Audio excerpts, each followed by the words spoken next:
Muy buenos días, estimados asistentes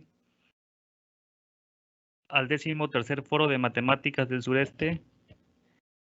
En nombre de la Universidad Juárez Autónoma de Tabasco y la División Académica de Ciencias Básicas, a través de la Academia de Matemáticas les damos la más cordial bienvenida a esta ponencia titulada Las matemáticas detrás de los juegos, que será impartida por el grupo de divulgación Huchimates. Los integrantes de este grupo son la maestra en ciencias Estela del Carmen Flores de Dios, cuyos estudios de licenciatura en matemáticas y maestrías en ciencias en matemáticas aplicadas fueron realizados en la UJAT. Actualmente ella se encuentra estudiando el doctorado en ciencias matemáticas en la misma UJAT. El segundo integrante es el doctor Francisco Eduardo Castillo Santos, quien actualmente se encuentra adscrito al programa de cátedras CONACYT y que es licenciado en matemáticas por la Universidad de Guanajuato y doctor en ciencias matemáticas por la Universidad de Newcastle, Australia. Otro miembro de los Huchimates es la maestra en ciencias Ingrid Quilantán Ortega, egresada de la licenciatura en matemáticas de la UJAT y de la maestría en ciencias en matemáticas aplicadas de la misma institución. Y finalmente todos ellos están acompañados de la maestra en ciencia Laura Olivia Vázquez Broca, egresada de la licenciatura en matemáticas de la UJAT y de la maestría en ciencias matemáticas de la Benemérita Universidad Autónoma de Puebla. Todos ellos son profesores de la División Académica de Ciencias Básicas y de la Universidad Juárez Autónoma de Tabasco y están especializados en diferentes áreas de las matemáticas como modelación matemática, sistemas dinámicos, análisis funcional y teoría de continuos, pero comparten su pasión por la divulgación de la ciencia. Han participado en la difusión de las matemáticas en diferentes eventos, entre ellos en el 51º Congreso Nacional de la Sociedad Matemática Mexicana, en el cual surgió la idea de institucionalizar este grupo, sueño que se vio cristalizado el 3 de julio de 2019.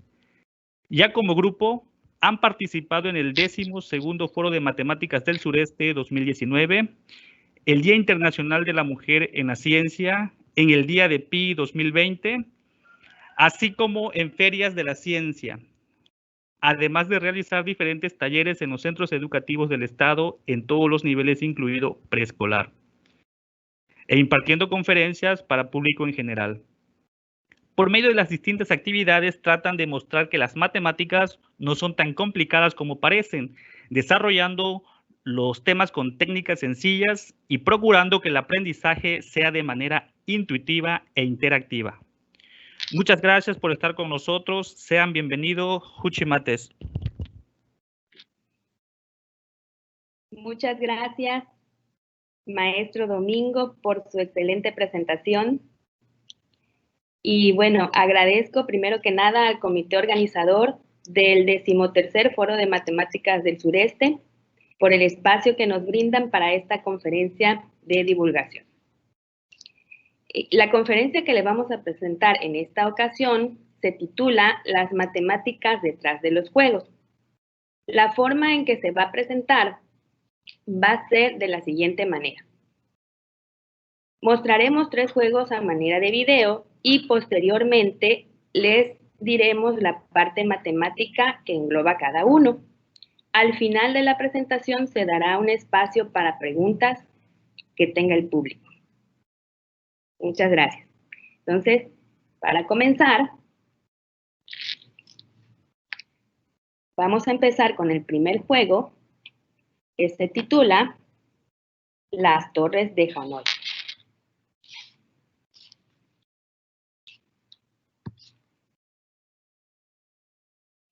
El juego que vamos a presentar hoy se llama Las Torres de Hanoi.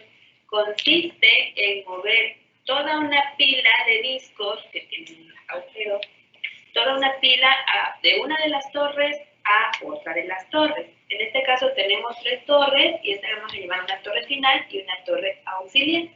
Entonces, hay reglas para este juego y las reglas son que no puedes poner un disco grande sobre uno pequeño.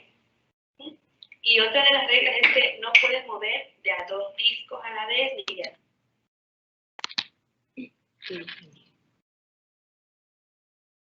hacer sería más que solamente de a un solo disco a la vez para cada una de las torres.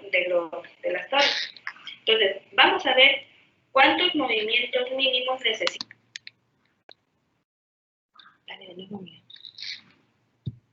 Para mover un disco de una de las torres a la otra, ¿verdad? Entonces, si tengo un solo disco, solamente necesito un movimiento para ir de la primera torre a la torre final. ¿Okay? ¿Qué pasará si ahora tengo dos discos? ¿Cuántos movimientos mínimos necesito para ir de esta torre a la torre final? ¿Okay? Entonces hacemos 1, 2, 3. Entonces, para cambiar mis dos discos de la torre inicial a la torre final, necesité 3 movimientos. ¿Okay? Vamos a hacer el ejemplo cuando son 3 discos. ¿Okay? Si son 3 discos, entonces, ¿cuántos movimientos mínimos necesito para cambiar los 3 discos a la torre final? Bueno, pues vamos a tener 1, 2, 3, 4, 5, 6, 7. ¿Okay? Necesité 7 movimientos para 3 discos. ¿Okay? Vamos a hacer por último el ejemplo de 4 discos. ¿Okay? Si tenemos 4 discos, entonces empezamos 1, 2, 3, 4, 5, 6, 7, 8, 9, 10, 11, 12, 13, 14 y 15. Entonces, para pasar los 4 discos necesitamos 15 movimientos mínimos. Entonces, ahora la pregunta es, si tuviera 5 discos, 6 discos, 7 discos o n discos, ¿cuál es la cantidad mínima de movimientos para mover toda la torre?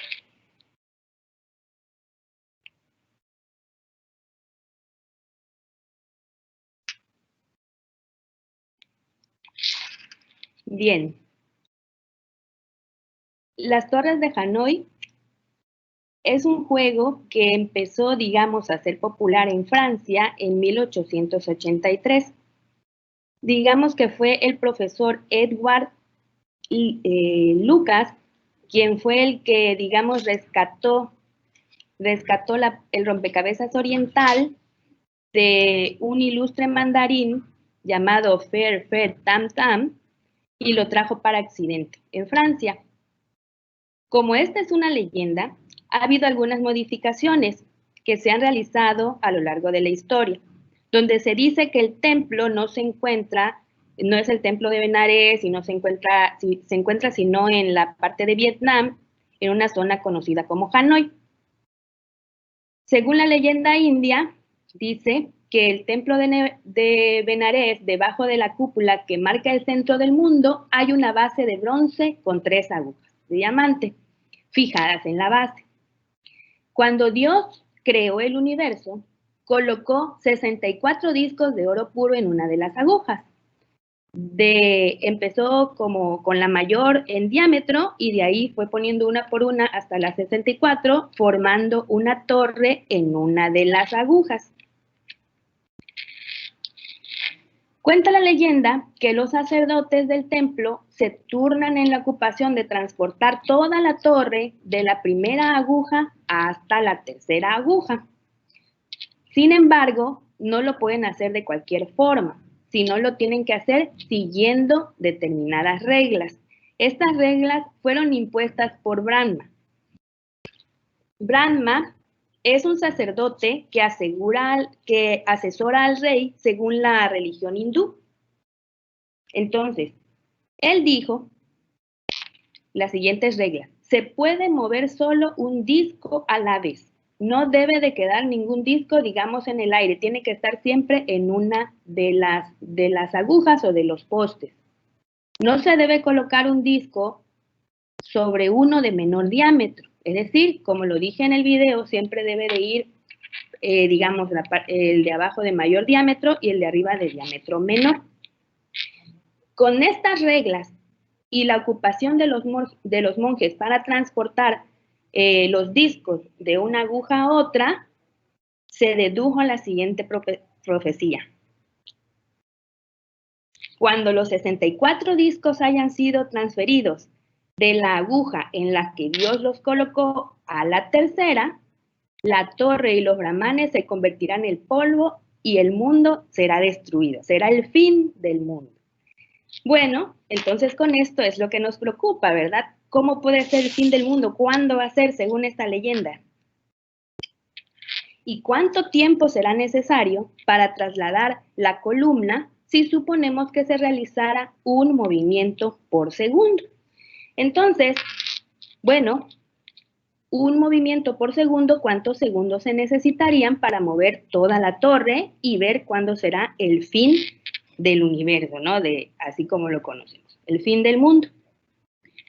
En realidad, pues aquí entra la que es la parte matemática. Primero, del video nosotros pudimos observar lo siguiente. Depende de la cantidad de discos que tenía, era la cantidad de movimientos que hacía. Por ejemplo, bueno, ya lo dijimos, si teníamos un disco, pues teníamos un movimiento. En un movimiento pasábamos de la primera a la tercera torre fácilmente. Si tuviéramos 2 discos, bueno, en 3 movimientos pasamos de la primera a la tercera torre. Y así lo hicimos hasta con 4 discos. No alcanzamos a hacer el del 5 y 6, pero podemos hacerlo conforme cuantos discos tengamos. Entonces, ¿qué podemos observar de la tabla que estoy mostrando aquí? Bueno, pues ¿hay alguna fórmula que relacione la cantidad de discos con la cantidad de movimientos? Entonces, observen lo siguiente.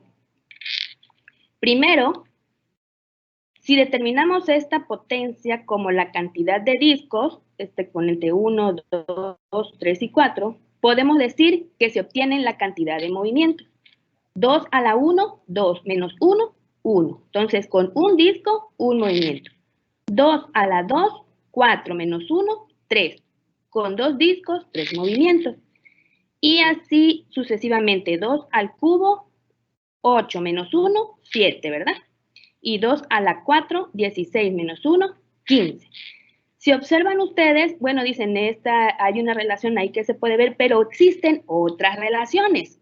Por ejemplo, en una de las tantas ferias que hemos hecho en un nivel secundaria, una niña, no, era de primaria, perdón, una niña como de 5º año, le pedimos que contara la cantidad de movimientos mínimos e igual hasta el 4. Entonces ella pudo deducir fácilmente cuál era el 5 y cuál era el 6. Ella hizo la siguiente observación. Observó que cuando se multiplica el número por 2, el número de movimientos anteriores por 2, y le sumas 1, puedes identificar la cantidad de movimientos que sigue. Por ejemplo, ella dijo aquí, si en el primer tenía un disco y hizo un movimiento, ¿cuántos movimientos mínimos tengo que hacer ahora? Entonces ella dijo, 1 por 2, 2 más 1, 3. Luego dijo, 3 por 2, 6 más 1, 7. 7 por 2, 14 más 1, 15. Entonces ella dedujo, recuerden esa ocasión, 15 por 2, 30 más 1, 31. Ya decía que aquí era 31. Y luego el otro, 2 por 31 más 1 por identificar el de 6. Entonces, bueno, esa fue una buena fórmula y también es conocida, pero digamos que sirve para cantidades de discos que no son muchos discos. Porque es de manera de que si tú quieres saber cuántos movimientos está con 4 discos, deberías saber cuántos hay en el 3. Y si quieres saber el de 3, debes saber el de 2. Y si quieres el de 2, debes saber el de 1. Por lo tanto, si imagínate quisieran saber el de los 64, tenían que conocer primero la cantidad mínima de movimientos en el 63. Y así sucesivamente, quiero saber el de 63, tendría que conocer la cantidad mínima de movimientos en el 62. Entonces, esa relaciona la cantidad de movimientos con los movimientos anteriores. Y en particular, esta fórmula, digamos que es un poquito la más usual, es la que relaciona la cantidad de movimientos con la cantidad de discos. Entonces, todos aquí podemos ya más o menos darnos una idea de la fórmula para n discos, 2 a la n menos 1. Y digamos que experimentalmente podemos ver que se vale para 1, 2, 3, 4 y tenemos una pila de 6, 7. Pero ¿será que se vale para números más grandes? Es aquí donde entra algo que conocemos como inducción matemática. La inducción matemática es un método de demostración que, digamos, en términos generales, consta de 3 pasos. El primero es verificar que lo que se está diciendo es verdadero para el caso más básico del problema que tengamos y se tiene que probar. El segundo es suponer que lo que tú enuncias es verdadero para un caso determinado. En este caso le decimos K. Y al final se tiene que verificar o demostrar que vale para el siguiente.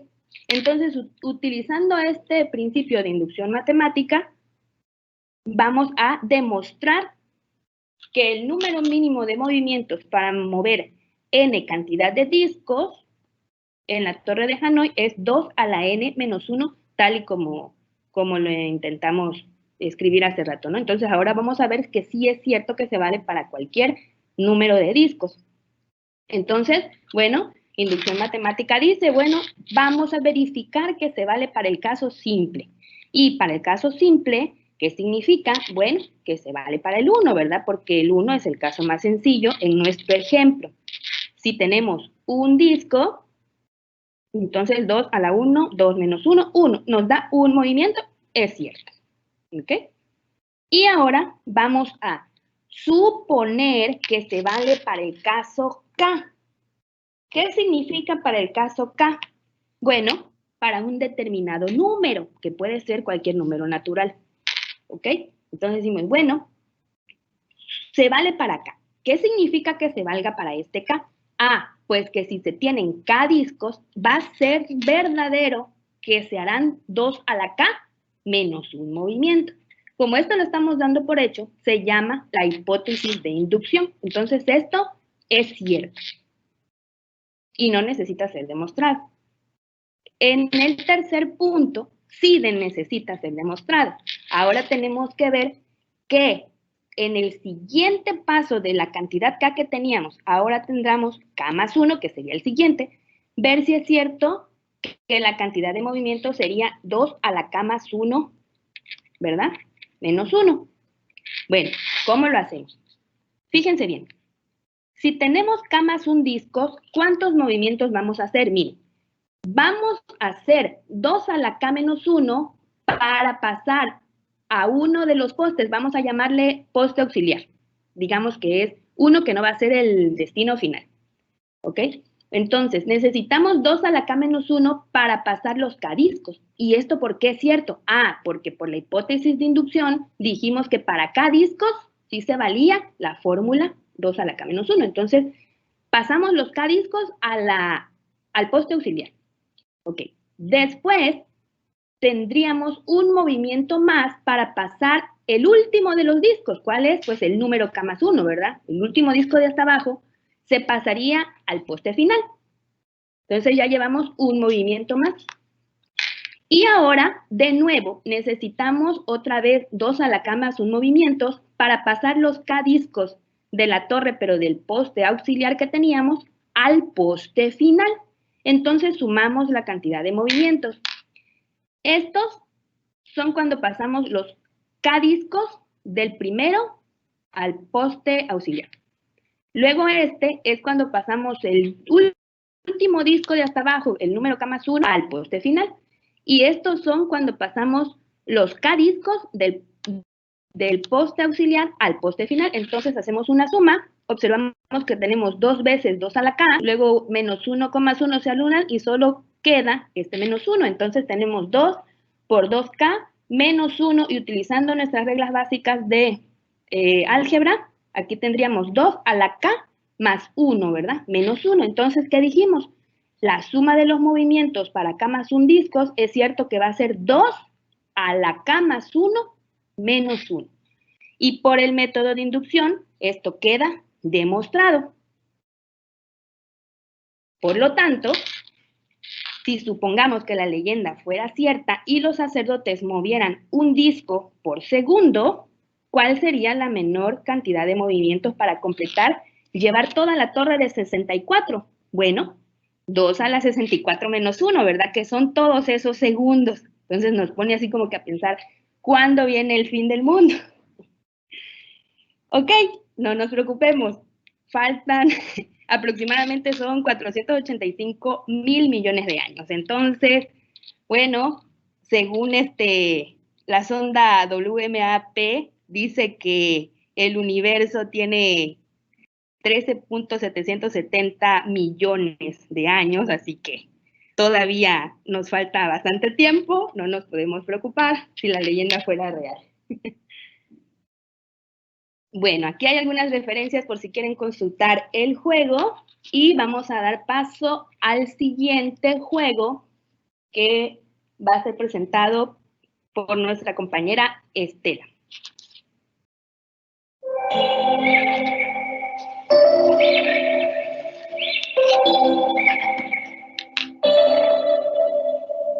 September we met, I could tell by your smile. You hadn't been with a good girl like me in a while. Yeah, you were impressed, couldn't leave me alone. Text me every time that you pick up the phone. Hola, mi nombre es Estela y el día de hoy les voy a presentar cómo elaborar un dodecaedro con la técnica del origami. Para ello necesitamos 12 hojas de colores cuadradas. ¿Okay? Tomamos una de nuestras hojas y realizamos los siguientes dobleces. Doblamos en la mitad.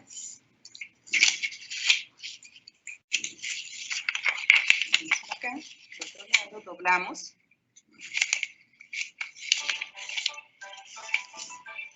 Lo marcamos muy bien. Doblamos hacia arriba.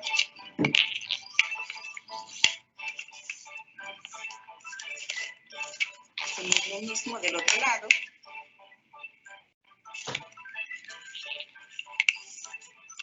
Doblamos hacia arriba.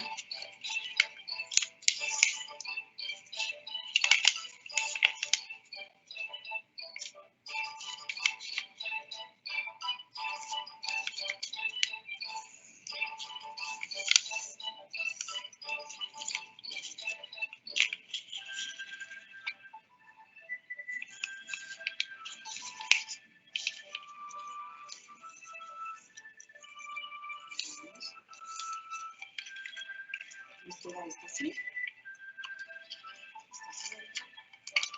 Cerramos.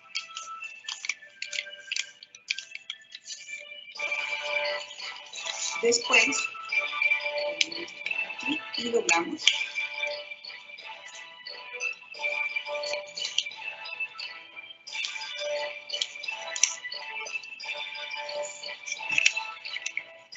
Lo mismo del otro lado.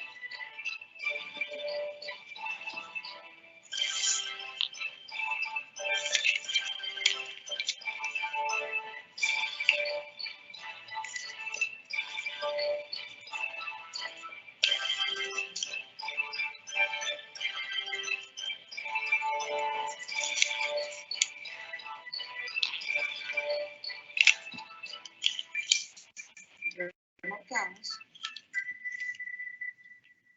Nos queda esto. Abrimos.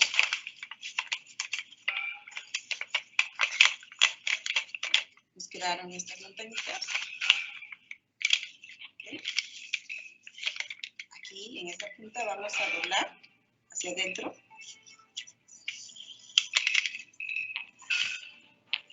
Remarcamos.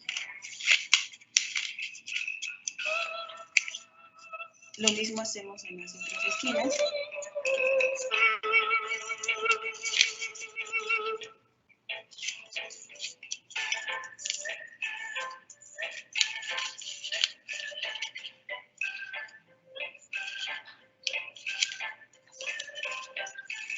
Remarcamos.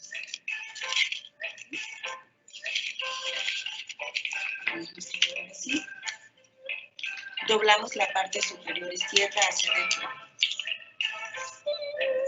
Lo mismo la parte inferior derecha.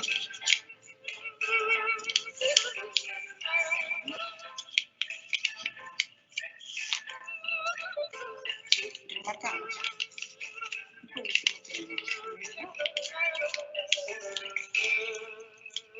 Así. Doblamos, guardamos y obtenemos el siguiente triángulo. Aquí hay una marca, ¿ves? Esta punta la llevamos a este punto.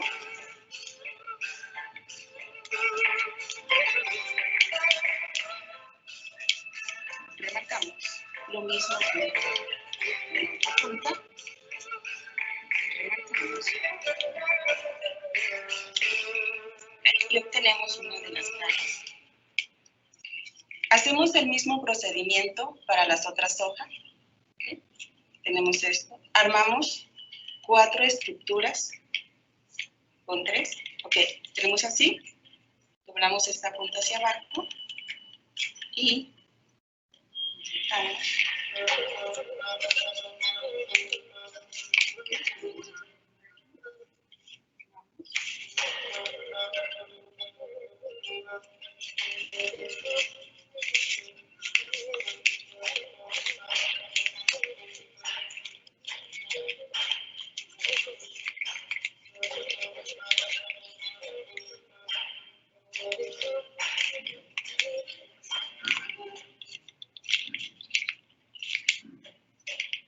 nos queda algo así.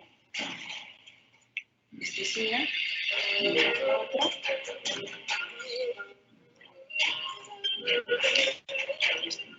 Procedemos a armar nuestra pieza. Si se fijan, aquí no hay ninguna abertura. Esta tiene que ser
y obtenemos nuestro dodecaedro. Si se fijan, una de sus caras, sus caras son pentágonos. Este es uno de los sólidos platónicos, pero también tenemos al tetraedro, al cubo, al octaedro y al icosaedro. ¿Okay? Muchas gracias.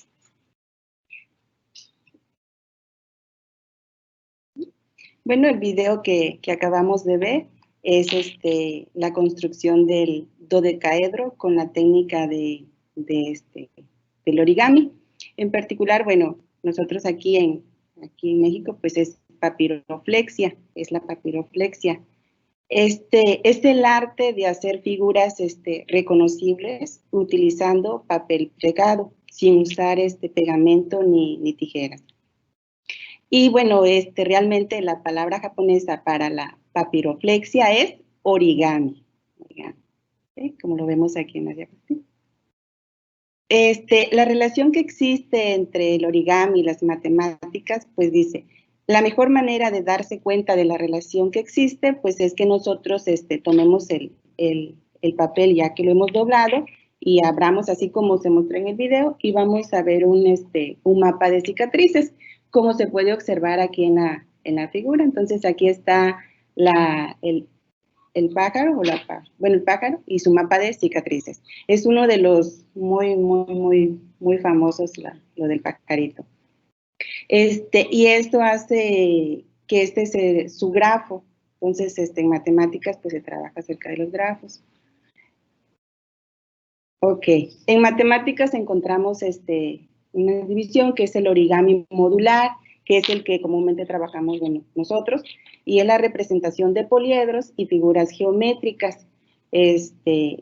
Está relacionado también el origami con los axiomas de constructibilidad, casi parecido o paralelo a la teoría existente con regla y compás. Y diseño de figuras, métodos matemáticos para la creación papirofléctica. ¿Ok? Matemáticamente hablando. Vamos a recordar un poquito, un poliedro, pues es un conjunto conexo de R3 formado por un número finito de polígonos planos que se juntan, podríamos decir de una manera razonable. Aquí razonable quiere decir que cada lado de un polígono pertenece exactamente a otro polígono del poliedro. Aquí en este caso, aquí son sus caras del cubo, pues son cuadradas. ¿Sí? Los polígonos, ya que estamos, son las llamadas caras y sus lados son las aristas. Entonces, por ejemplo, en el dodecaedro, las caras son pentágonos. En el icosaedro, que se mostró, sus caras son triangulares. Igual en el tetraedro, sus caras son triángulos equiláteros. Entonces podemos encontrar triángulos, cuadrado y pentágono. ¿Okay? Y bueno, los poliedros, por lo tanto, una superficie cerrada, son algunas. El caso más importante es el de los poliedros convexos, que es donde nos vamos a buscar. El origami modular, bueno, como había mencionado anteriormente, consiste en hacer figuras utilizando varios papeles que darán lugar a piezas individuales que llamaremos módulos. Entonces, hacemos solamente un módulo que fue el que se presentó en el video, y ya de ahí todos los demás, por ejemplo, los otros 11, pues se sigue el mismo patrón.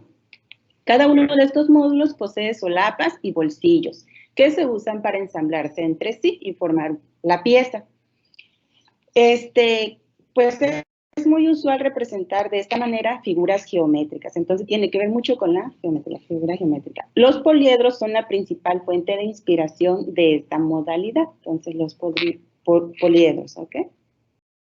En particular, unos muy bonitos de los que se trata esta plática, que son los sólidos platónicos. Entonces, se le llama sólidos platónicos porque en el año 530 a.C., entonces estudiaron ello en la escuela pitagórica y después en la escuela de Platón, y Platón los menciona en una de sus obras, el Timeo. Entonces, como él los mencionó allí, adquirieron el nombre de sólidos platónicos. Para ello, pues, como era parte de la filosofía, representaba otras cosas, pero nosotros estamos tomando la parte matemática, y se dice que un poliedro convexo es regular si sus caras son polígonos regulares idénticos. Y en cada vértice concurre el mismo número de aristas. Y bueno, sorprendentemente tan solo existen 5, que son nuestros sólidos platónicos. Entonces, ellos son el tetraedro, el hexaedro, o cubo como lo conocemos nosotros, el octaedro, el dodecaedro y el icosaedro. Son los 5 sólidos platónicos. La relación de ellos con las matemáticas, dice, tanto en el diseño como en el plegado y en el ensamblaje de los módulos se experimentan de una forma muy sencilla las propiedades de los poliedros. y nos permite la representación física de entes abstractos. Entonces, es algo muy bonito porque podemos palpar algo que es abstracto, entonces podemos palpar un icosaedro, podemos palpar un tetraedro, y pues es algo muy, muy bonito, ¿verdad? Propiedades, las propiedades básicas comunes que tienen ellos es que todas las caras son polígonos regulares, todos los ángulos son iguales, todas las aristas tienen la misma longitud, en todos los vértices concurren el mismo número de caras y de aristas, simetría, cumplen con eso, son duales, es decir, que si nosotros, es dual a otro que se obtiene al coger los centros de las caras del primer poliedro y se convierten en los vértices del nuevo poliedro. Como son poliedros convexos, cumplen la ecuación del teorema de Euler, que relaciona el número de caras, de aristas y de vértices, ¿okay? Que es esta. Y ahí es un ejemplo de los duales. Entonces, aquí vemos que el cubo es dual con el octaedro. ¿Okay? Bueno, entonces, tenemos la siguiente referencia. Referencias. Okay. Para mayor información. Ahora vamos a continuar con el siguiente video, que es Adivina el número, con mi compañera, con la maestra Ingrid. El juego que les vamos a presentar hoy se llama Adivina el número. Le voy a pedir aquí a mi compañera Ingrid que seleccione un número de 1 al 16 y lo escriba en este papelito. Ella lo tiene que escribir, no me lo tiene que enseñar porque yo lo tengo que adivinar y se los tiene que mostrar a ustedes para que vean que no estoy haciendo trampa. Entonces, selecciona el número, escríbelo, muéstratelo al público, por favor, y ahora escóndelo para que yo no lo vea. Ahora, para que yo pueda adivinar el número, necesito que me hagas un favor. Que me digas en cuál de estas tarjetas está el número. Yo te las voy enseñando una a una y me vas diciendo en cuál está. Entonces, a ver, ¿está en esta tarjeta? Sí está. En esta tarjeta sí está. A ver, ahora, ¿está en esta tarjeta? No, en esta tarjeta no está. ¿Está en esta tarjeta? Sí. Otra tarjeta donde sí está. Y esa es la última tarjeta. ¿Está? Sí. Sí está. Entonces, yo digo que tu número es el 13. Sí. A ver.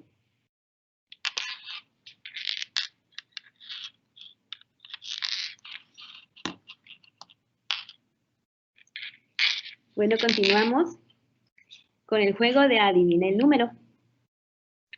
Como pudieron observar en el video, nuestra compañera Laura nos mostraba 4 hojas, ¿verdad? 4 tablas en las cuales tenía distintos números. Ella en particular nos pedía escoger uno, entre el 1 y el 15, bueno, y luego nos decía, a ver, está en la primera tabla, está en la segunda, está en la tercera, en la cuarta, entonces nosotros le decíamos, bueno, si estaba o no estaba.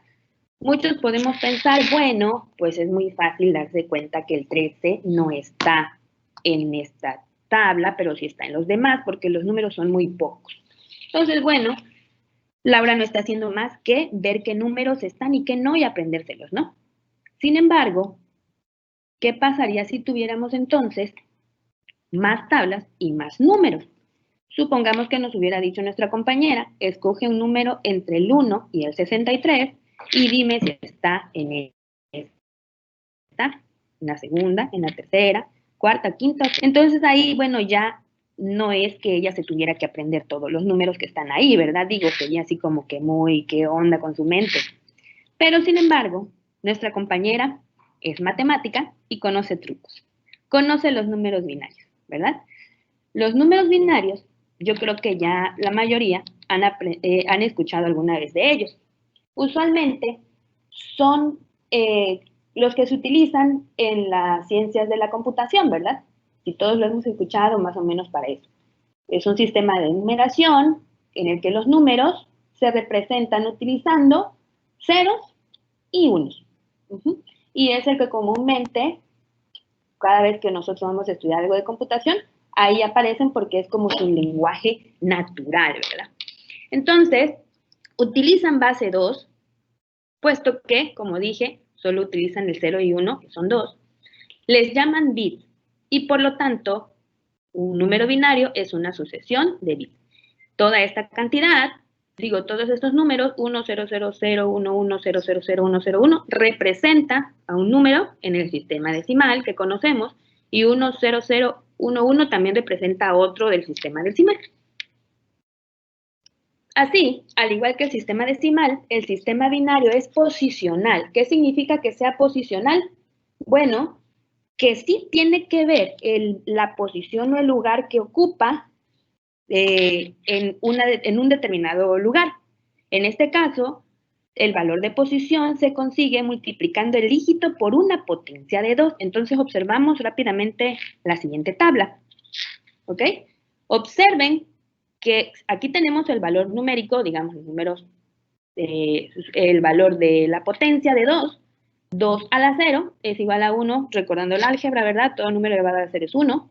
2 a la 2, todo número elevado a la potencia 1 es sí mismo. 2 a la, aquí era 2 a la 1, ¿verdad? 2 a la 1 igual a 2. 2 a la 2 es multiplicar 2 por sí mismo 2 veces. 2 por 2, 4.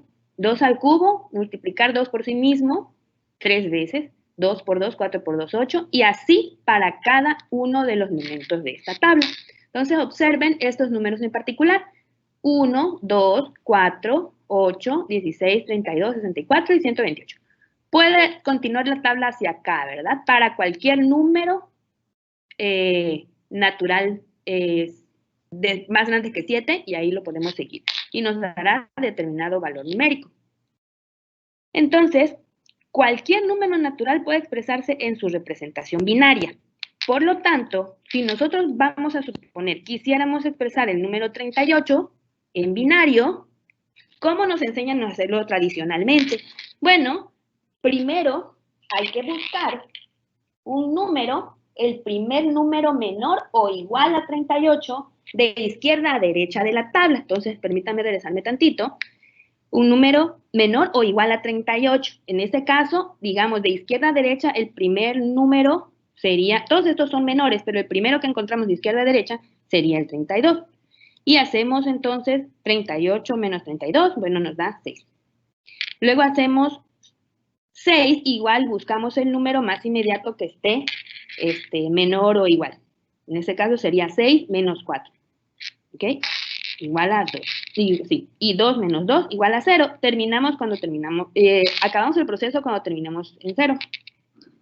Posteriormente, localizamos en la tabla los números que yo marqué con rojo en la diapositiva anterior. En este caso iban a ser 32, 4 y 2. Y entonces, para el ejemplo 38, cada vez que nosotros sí estamos utilizando estos, le vamos a dar una palomita, es decir, un 1 en el valor que sí estamos ocupando, que le decimos encendido, y un 0 en el que no ocupamos. En este caso, sí usamos el 32, sí usamos el 4 y sí usamos el 2, y en estos no los usamos. Por lo tanto, 38 en el sistema de numeración decimal es como si fuera es el número 1, 0, 0, 1, 1, 0 en el sistema de numeración binario. ¿Ok? Entonces, la notación expandida del número en realidad es la suma de los valores posicionales. La forma de escribirlo es 38 va a ser igual a 32 por 1, más 16 por 0, más 8 por 0, más 4 por 1, más 2 por 1 y más 1 por 0. En realidad, pues, todos los que multiplican por 0, pues, no figuran, ¿verdad? Solo figura 32, 4 y 2. Al final, la suma de estos debe de dar el 38. Así, nuestra compañera Laura puede escribir los 15 números en su representación binaria, los 15 de las tablas iniciales, ¿verdad? Entonces aquí, por ejemplo, el 1 en sistema binario sería 0 y 1. El 2 sería 1 y 0. cada una representación es única. ¿Ok? Entonces, a la hora de escribir todos estos números en su representación binaria, recordemos que el 1 es el que sí figura y el 0 el que no figura. Por lo tanto, para nosotros este 1 es un encendido, es un sí, y un 0 es un apagado, que sería un no. En este ejemplo, retomamos de nuevo las tablas de nuestra compañera. La primera tabla es la que dice 2 a la 0, que 2 a la 0 es igual a 1. 2 a la 1 es 2. 2 al cuadrado es 4 y 2 al cubo es 8. Entonces, nos pregunta nuestra amiga, ¿tu número está en la primera? Nosotros decimos sí, por lo tanto, ella lleva 1.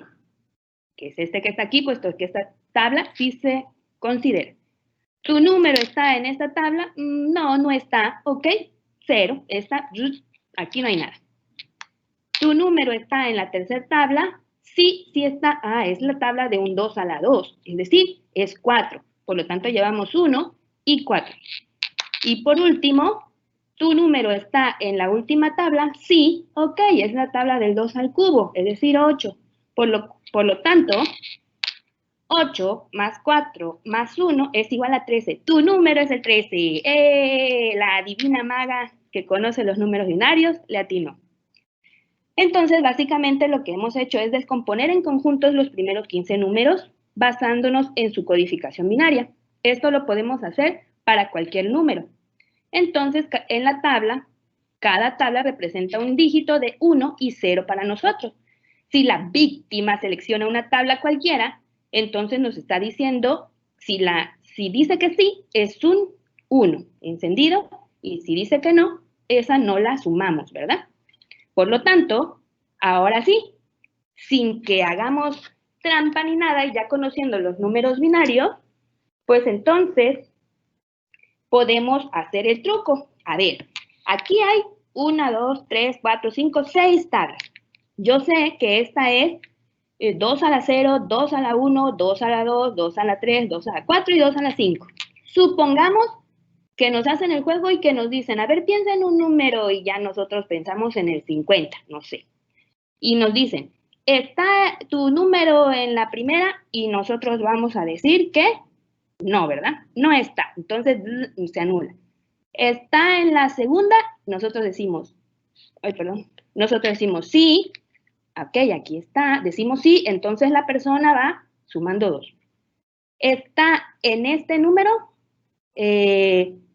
No, ¿verdad? No, no está. Y está en este número, está en esta tabla. ¿Está en esta otra tabla? No, no está. ¿Está en esta tabla? Sí, ¿verdad? Entonces aquí, ok, sí está en esta tabla, en la tabla del 16. Por lo tanto, 16 y 2 son 18. Y está en esta, sí, también está 32. Ok, tu número es 32 más 16 más 2. Tu número es 50. Bueno, ahora todos podemos entender la frase. Hay 0 tipos de personas, los que saben contar en binario y los que no. Muchas gracias a todos. Aquí les dejo algunas referencias de esta parte. Espero que les haya gustado nuestra plática, las matemáticas detrás de los juegos, de parte del grupo Juchimate. Gracias. Muchas gracias a los Juchimates por esta maravillosa plática. Tenemos algunas preguntas de los asistentes. Diana Emily Peregrino pregunta, ¿hay alguna página que le recomiende a los profesores para que mejoren sus técnicas en la implementación de esta actividad? Creo que se refiere a la Torre de Hanoi. Ok, bueno, sí pusimos la página de referencias. Si gustan, se las puedo compartir. Tenemos el grupo, un correo que es @gmail.com, y entonces con ese correo nos puede contactar y entonces yo le mando toda la bibliografía que tengamos. Puse algunas aquí pero bueno, quizá no se logró apreciar. Ok, muchas gracias. También Diana Emily Peregrino pregunta, ¿Cómo se llama el módulo de origami que está utilizando en el armado del dodecaedro? El rover, módulo rover, Nel. El módulo de rover, Nel. Ok, muchas gracias. También tenemos una pregunta de Orión Pech. Él está, bueno, no es una pregunta, más bien es una petición. Solicita que si le pueden mandar las diapositivas, que le parece excelente la conferencia. Ok, bueno, muchas gracias por su opinión y la verdad es un halago para nosotros. Me parece que compartimos en el chat, puedes compartir el mail, cuchimates@gmail.com, y entonces que él se comunique y con gusto se las compartimos. Ok, muchas gracias. Entonces son todas las preguntas que tenemos por parte del público. Les agradecemos mucho por su conferencia. Muchas gracias, Cuchimates. Muchas gracias por habernos acompañado en el 13º Foro de Matemáticas del Sureste. A los asistentes los invitamos a que llenen el formato de asistencia, por favor. En el chat se está compartiendo los enlaces donde pueden llenar el formatito de asistencia. Esto es importante que por favor llenen su formato de asistencia cuando se les requiera, porque pues de esa manera es que el comité organizador pues va a expedir las constancias de asistentes. Entonces, bueno, les agradecemos a los cuchimates, les agradecemos a todos los asistentes por haber estado con nosotros. Los invitamos a que sigan acompañándonos en las diversas actividades del 13º Foro de Matemáticas del Sureste y que tengan todos una feliz tarde. Gracias. Gracias. Gracias.